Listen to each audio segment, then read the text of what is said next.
Good morning friends, मैं अनुज Yadav sir फिर आप लोगों के लिए आज वोकैब का सेशन लेकर आया हूँ। वोकैब के सेशन में आप लोगों को चूँकि लास्ट क्लास में मैंने कुछ वोकैब का ही क्लास दिया था, जिसमें कुछ लास्ट में वर्ड रह गए थे जिनका रूट वर्ड था हमारा ड्यूरा। और ड्यूरा का जो हिंदी अर्थ होता है वो मैंने आपको बताया था कि इसका हिंदी अर्थ होता है टिकाऊ।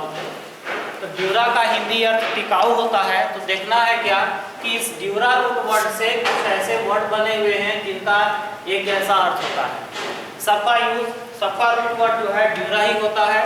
तो कौन कौन से होते हैं तो इस दिया हुआ बोर्ड पे आपका, चूंकि पिछले क्लास में भी मैंने यहीं पर खत्म किया था, ड्यूरेबिलिटी, इंड्योर, ड्यूरेटिव, ड्यूरेबल और इनड्यूरेट। तो इन सब में क्या क्या डिफरेंस है, इन सब का क्या क्या हिंदी अर्थ होता है, ये आज की क्लास में मैं आप लोगों को बताऊंगा। तो सबसे पहला वर्ड हम लेते हैं यहाँ पर सबसे पहला वर्ड लेते हैं durability.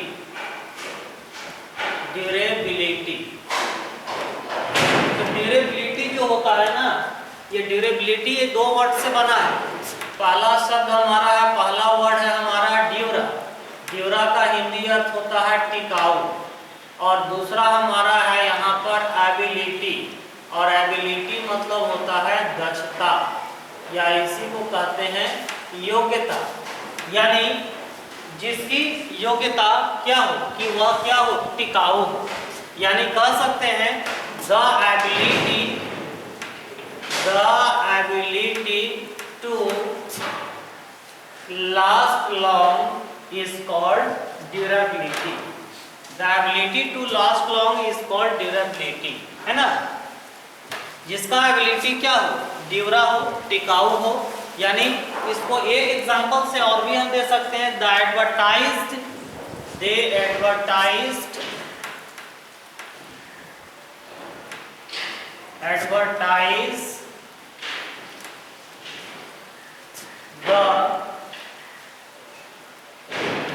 durability of their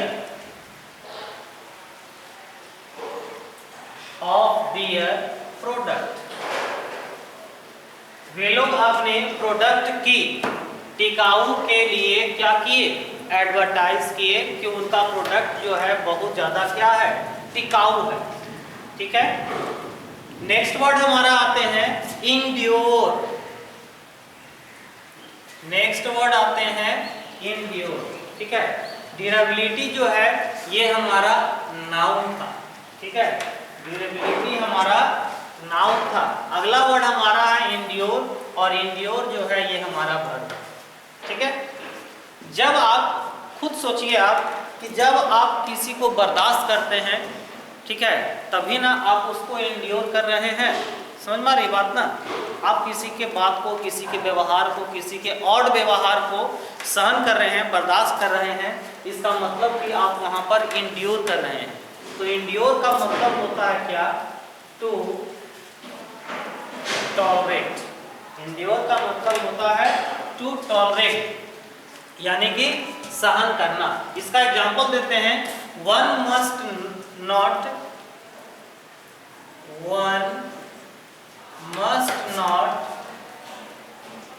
endure the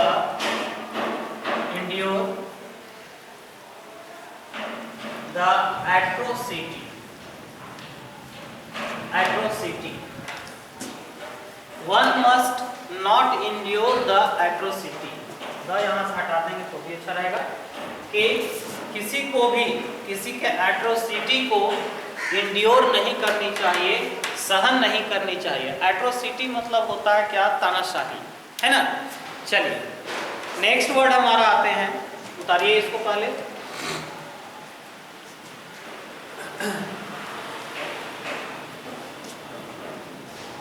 next word आते हैं ड्यूरेटिव। ड्यूरेटिव जो वर्ड है इसका सटीक एग्जांपल मैं आपको दूंगा, जिससे आपको अच्छे से ये याद हो जाएगा हमेशा के लिए। तो ड्यूरेटिव जो होता है ना, वो कंटिन्यू को बोलते हैं, जो लगातार जारी हो, जिसका इफेक्ट बहुत दिनों तक जारी रहे, है ना। यानी ड्यूरेटिव को बोल सकते हैं कंटिन्यूइंग तो अगला वर्ड हमारा है ड्यूरेटिव। इसको कह सकते हैं कंटिन्यू। इसका एक सटीक एग्जाम्पल क्या है, आप लोगों ने सुना होगा कि जापान के नागासाकी और हिरोशिमा पर एक बम विस्फोट किया गया था 1945 के आसपास में।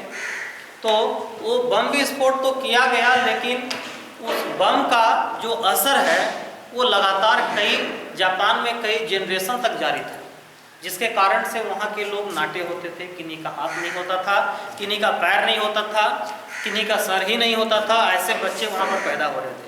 लेकिन वहाँ पर धीरे धीरे जैसे जैसे जनरेशन आगे आया तो धीरे धीरे सुधार होता गया। मतलब कई जनरेशन तक उनके यहाँ उस बम का प्रभाव रहा, उस बम का विस्फोट का प्रभाव रहा। यानी कहते हैं क्या कि कुछ ऐसे हैवी मेटल होते हैं, हैवी मेटल मतलब भारी धातु होते हैं, जिनका प्रभाव कई दिनों तक लगातार जारी रहता है। और कह सकते हैं उस हैवी मेटल का जो प्रभाव है वो बहुत ज़्यादा ड्यूरेटिव होता है। ड्यूरेटिव मतलब बहुत दिनों तक वह क्या होता है, वहाँ पर उसका असर रहता है। ठीक है। उसके अलावे जैसे हम कह सकते हैं क्या कि जिसका इफेक्ट बहुत लंबे समय तक चलता रहे उसे हम कह सकते हैं ड्यूरेटिव, यानी उसी को कहते हैं क्या, कंटिन्यूइंग। ठीक है। नेक्स्ट वर्ड हमारा आता है ड्यूरेबल। नेक्स्ट वर्ड है ड्यूरेबल। ड्यूरेबल क्या है तो देखना है कि जैसे कोई घर में ऐसा वस्तु हो, फर्नीचर हो, जैसे टेबल लेके चलते हैं हम, तो उस टेबल को हमारे दादाजी ने देखा था, हमारे पिताजी ने भी देखा, मैंने भी देखा और मेरे बच्चे भी देख रहे हैं। तो कहते हैं ना कि वह टेबल जो है वो बहुत ज़्यादा ड्यूरेबल है। ड्यूरेबल का मतलब क्या कि बहुत ज़्यादा टिकाऊ। समझ में आ रही बात ना। तो ड्यूरेबल का मतलब होता है दैट लास्ट लॉन्ग, जो काफी लंबे समय तक चले। That last long is called durable. समझ में आ रही बात ना। तो ड्यूरेबल जींस भी होता है, एडवर्टाइज में देखते होंगे जींस का एडवर्टाइज जो होता है उसमें लिखा हुआ रहता है ड्यूरेबल जींस। मतलब क्या, एक ऐसा जींस है जो बहुत लंबे समय तक चलेगा, उसी को कहा जाता है ड्यूरेबल जींस। ठीक है। लास्ट वर्ड हमारा आया इनड्यूरेट।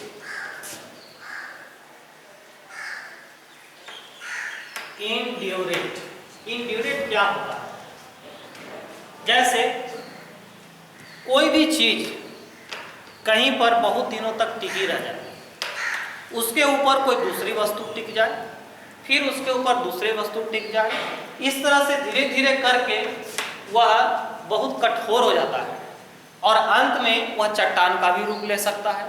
यानी कि चट्टान भी तो ऐसे बनते हैं ना, आप लोगों को तो मालूम होगी बात। तो क्या है कि इनड्यूरेट कहते हैं ना कि वह वस्तु जो है इनड्यूरेट हो गया है, बहुत ज़्यादा सॉलिड हो गया है। यानी इनड्यूरेट का मतलब क्या होता है, टू हार्डन। इनड्यूरेट का मतलब होता है टू हार्डन। इसको हम एक एग्जांपल से और भी बना सकते हैं, बता सकते हैं आपको। क्या, कोई व्यक्ति बचपन में किसी क्राइम को करे, यदि उसको कोई रोकने वाला ना हो तो दूसरा क्राइम करे। इसी प्रकार से कंटिन्यू यदि वह क्राइम करते चले जाए तो वह उसका जो दिल है वो क्या हो जाएगा, इंड्यूरेट हो जाएगा। उसका मन जो है वह जो आदमी जो है वो बहुत ज़्यादा इंड्यूरेट हो जाएगा, मतलब कठोर हो जाएगा वो। तो कठोर, इंड्यूरेट का मतलब ही होता है क्या, टू हार्डन, कठोर। इसको एग्जाम्पल में दे सकते हैं क्या, regular crimes can indurate your feelings. क्या बोल सकते हैं, रेगुलर crimes indurate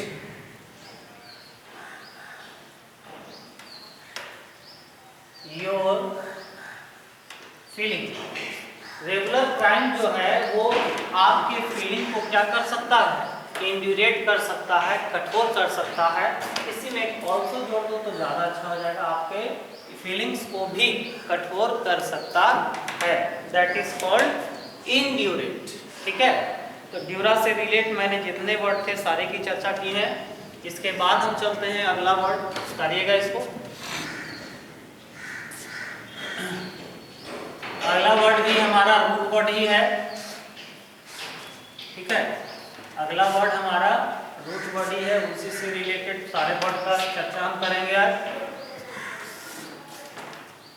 तो अगला वर्ड हमारा है फीड, FID, फीड। फीड का मतलब क्या होता है पहले ये समझो। फीड का मतलब होता है फेथ, विश्वास, ठीक है। अगला वर्ड हमारा आता है फीड। फीड मतलब होता है फेथ, इसी को हिंदी में कहते हैं विश्वास। तो फीड से कौन कौन से शब्द बने होते हैं? तो सबसे पहला हम लेते हैं कन्फाइड। कन्फाइड जो है ये हमारा घर है। अगर आप किसी व्यक्ति के ऊपर विश्वास करते हो, किसी के ऊपर विश्वास करते हो, तो अपने सारे राज को उससे बता देते हो। अपने जितने भी सीक्रेट आपके होते हैं, सीक्रेट होते हैं, उन सारे सीक्रेट्स का आप उनके साथ शेयर कर देते हो, है ना। यानी आप उस व्यक्ति के ऊपर क्या कर रहे हो? कन्फाइड कर रहे हो। समझ में आ रही बात ना? तो कन्फाइड का मतलब ही होता है क्या? किसी के ऊपर ट्रस्ट करना, किसी के ऊपर भरोसा करना और भरोसा करके अपने सीक्रेट को उससे शेयर करना। यानी इसको कह सकते हैं एग्जाम्पल से ही, इसका एक बहुत ही इंपॉर्टेंट बात बता रहे हैं आपको कि कन्फाइड कभी भी सेंटेंस में आए तो अपने साथ यदि प्रीपोजिशन रखता है तो वो हमेशा इन रहेगा। इन के अलावा कोई दूसरा प्रीपोजिशन नहीं रहेगा। जैसे ही कन्फाइडेड इन मी, वह मुझ पर भरोसा करता है। यानी इसको समझने के लिए हम बोल क्या सकते हैं? To place one faith on someone. To place one's faith on someone and tells secret। किसी के ऊपर अपना भरोसा करना, बहुत ज़्यादा भरोसा करना और उससे अपने सीक्रेट बातों को बता देना कहलाता है क्या? कन्फाइड। करिएगा इसको। कन्फाइड के बाद हमारा वर्ड आता है कॉन्फिडेंट। तो कॉन्फिडेंट जो होता है ना, ये दो प्रकार का होता है। कॉन्फिडेंट, ठीक है। कॉन्फिडेंट एक होता है और दूसरा होता है कॉन्फिडेंटी। इसी से आपके दिमाग में एक वर्ड और आ रहा होगा, कॉन्फिडेंट। यहाँ ए है, यहाँ ई है, बस इतना ही का अंतर है। पहले आप ये दोनों वर्ड को देख लीजिए, उसके बाद मैं इस वर्ड की भी चर्चा आपके साथ कर ही दूंगा। फिलहाल इसको देखते हैं। कॉन्फिडेंट और कॉन्फिडेंटी में क्या डिफरेंस होता है? तो कॉन्फिडेंट और कॉन्फिडेंटी दोनों का हिंदी होता है राजदार।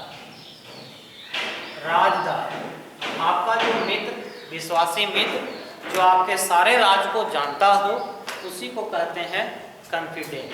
विश्वास पात्र भी इसको बोलते हैं हम, लेकिन अंतर क्या है दोनों में कि कॉन्फिडेंट का यूज होता है फॉर मेल के लिए और कॉन्फिडेंटी का यूज होता है फॉर फीमेल के लिए, ठीक है। कॉन्फिडेंट यूज होता है मेल के लिए और कॉन्फिडेंटी यूज होता है फीमेल के लिए, ठीक है। तो देखिए, आप किसी के ऊपर कन्फाइड करते हो, मान लिया जाए आप किसी के ऊपर भी यदि कन्फाइड करते हो, ये कन्फाइड के ऊपर, तो आप उसके क्या बन जाते हैं? कॉन्फिडेंट बन जाते हैं, ठीक है। आप किसी के ऊपर यदि कन्फाइड करते हो तो वह आपका कॉन्फिडेंट बन जाता है। यानी कह सकते हैं one who knows your secret. एक ऐसा व्यक्ति जो आपके सारे सीक्रेट को जानता हो, आपके सारे रहस्य को जानता हो, उसे हम कह सकते हैं क्या? कॉन्फिडेंट। अब आपको मैंने बताया था क्या कि कॉन्फिडेंट, DENT, इसका क्या होता है? ये भी समझना है क्योंकि ये भी एक ही जैसा है। थोड़ा सा अंतर है कि कॉन्फिडेंट में ई होता है और कॉन्फिडेंट ए वाला बीच में ई की जगह पर ए होता है।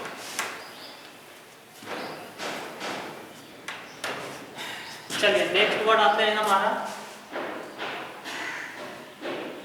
कॉन्फिडेंट। ये ई था, ये ए था, बस इतना ही का अंतर है।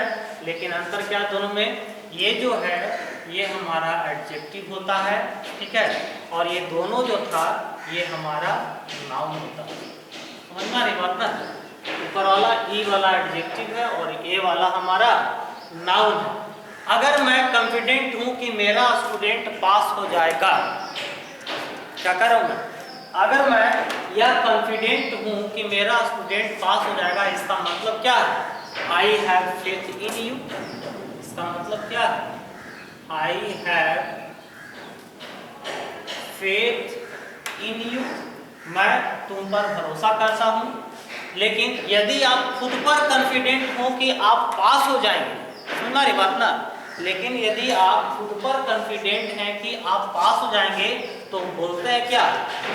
आई हैव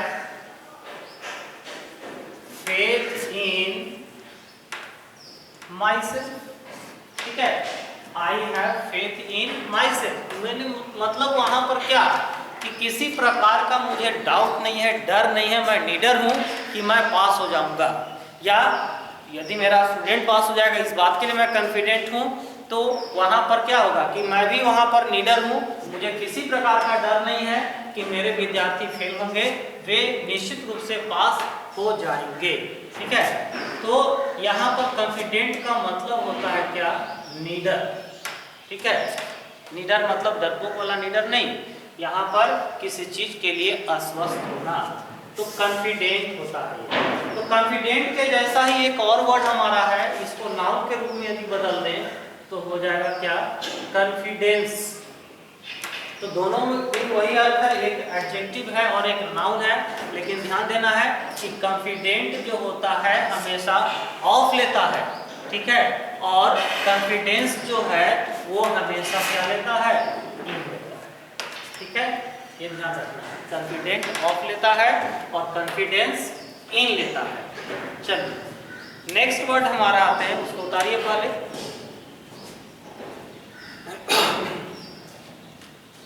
इसको उतारिए।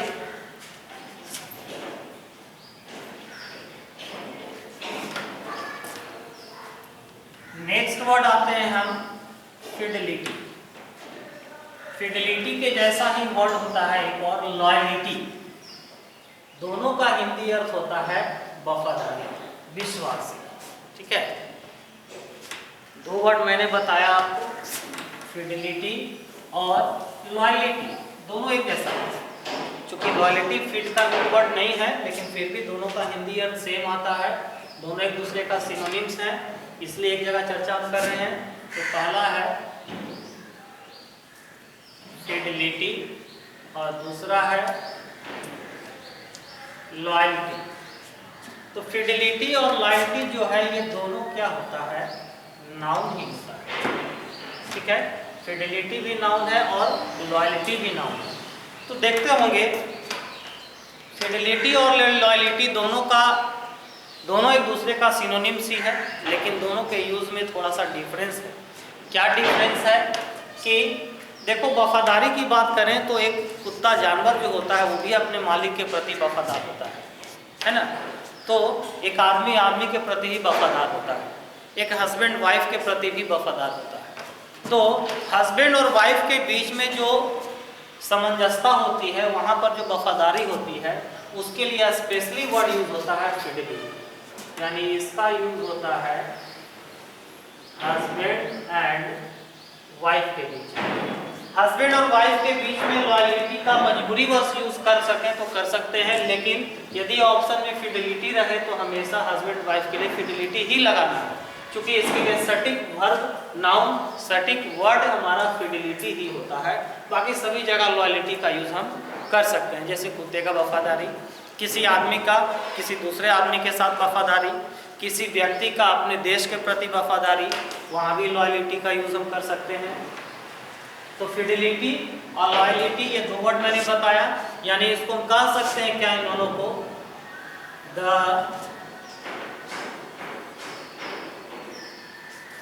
State of being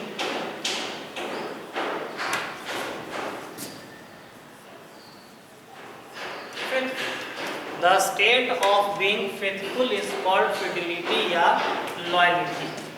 next word हमारा आता है फिडल। फिडल, देखो फिडल का ऐसे हिंदी अर्थ देखा जाए तो ये वर्ब होता है, इसका हिंदी अर्थ देखा जाए तो हेरा फेरी करना होता है।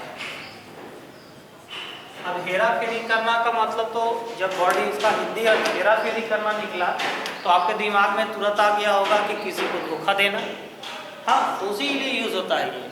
फिडल का यूज ही होता है कि किसी चीज में परिवर्तन करके, बदल के, चेंज करके धोखा देते हैं। जब आप किसी के विश्वास को धोखा देते हैं, किसी चीज कोई वस्तु में चेंज करके, क्या बोले, किसी वस्तु में चेंज करके जब आप किसी व्यक्ति को धोखा देते हैं तो आप उसको, ताकि आप उसको चीट कर सको, तो आप उसको फिडल कर रहे हैं। मतलब बात कि किसी वस्तु में हेरफेर करके जब आप किसी को धोखा देते हैं, इस उद्देश्य से कि उससे आप धोखा दे सके, चीट कर सकें, उस उद्देश्य से किसी वस्तु में परिवर्तन करते हैं, तो आप उस व्यक्ति को क्या कर रहे हैं, फिडल कर रहे हैं। यानी कि इसको हम कहते हैं क्या, to change, to change something in order to change something in order to cheat somebody. किसी व्यक्ति को धोखा देने के लिए, चीट करने के लिए किसी वस्तु में हेराफेरी किया जाए, किसी व्यक्ति को धोखा देने के लिए किसी वस्तु में हेराफेरी किया जाए, तो वहां पर यूज होता है वर्ड फिडल। नेक्स्ट वर्ड हम आते हैं, हमारा नेक्स्ट वर्ड आता है, करिएगा इसको पहले,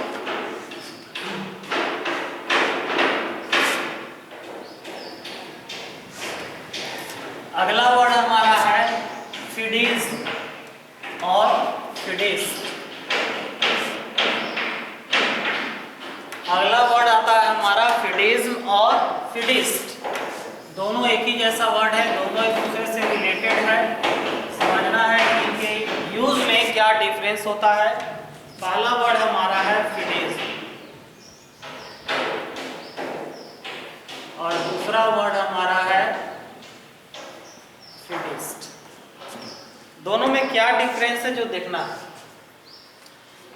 मान लिया जाए दोनों हमारा है नाउन, फिडिज्म भी नाउन है और फिडिज्म भी नाउन है। मान लिया जाए हमारे घर के बड़े बुजुर्ग, हमसे आसपास के बुजुर्ग कोई ऐसा कहते हैं कि उस बरगद के पेड़ के पास नहीं जाना या उस बरगद के पेड़ को नहीं काटना क्योंकि उसमें भूत रहता है। ठीक है, तो एक विश्वास को हमारे ऊपर थोप दिया जाता है उस सिचुएशन में। मान लिया, हाँ, थोप दिया जाता है, यानी कि हमारे जो बुजुर्ग हैं वो कह रहे हैं कि उसमें भूत रहता है, लेकिन इसका कोई प्रमाण नहीं है, इसका कोई साक्ष्य नहीं है, फिर भी हमें मना किया जा रहा है, फिर भी हमें बाध्य किया जा रहा है ये विश्वास करने के लिए कि उसमें भूत रहता है, वहाँ नहीं जाना है, ठीक है, उस पेड़ को नहीं काटना है। तो और उस पर यदि हम बहस भी करते हैं तो कहा जाता है कि बहस नहीं करो, ये धर्म की बात है। तो हमारे ऊपर फिडिज्म को लाद दिया गया है। यहाँ पर हमारे ऊपर क्या लाद दिया गया, फिडिज्म को लाद दिया गया और हम लोग वहाँ पर क्या हो गए, फिडिस्ट हो गए। समझना है बात को कि कोई बुजुर्ग व्यक्ति कहते हैं कि उस बरगद के पेड़ के पास नहीं जाना है, वहाँ भूत रहता है, इसका कोई साक्ष्य नहीं है, फिर भी हमें विश्वास करने के लिए मजबूर किया जाता है कि वहाँ नहीं जाना है, किसी प्रकार का तर्क नहीं करो, वहाँ नहीं जाओ। तो हमारे ऊपर वहाँ पर फिडिज्म लाद दिया गया और हम लोग वहाँ बन गए क्या, फिडिस्ट। यानी दोनों का मतलब होता है, फिडिस्ट का मतलब हो जाएगा बिलीफ इन फेथ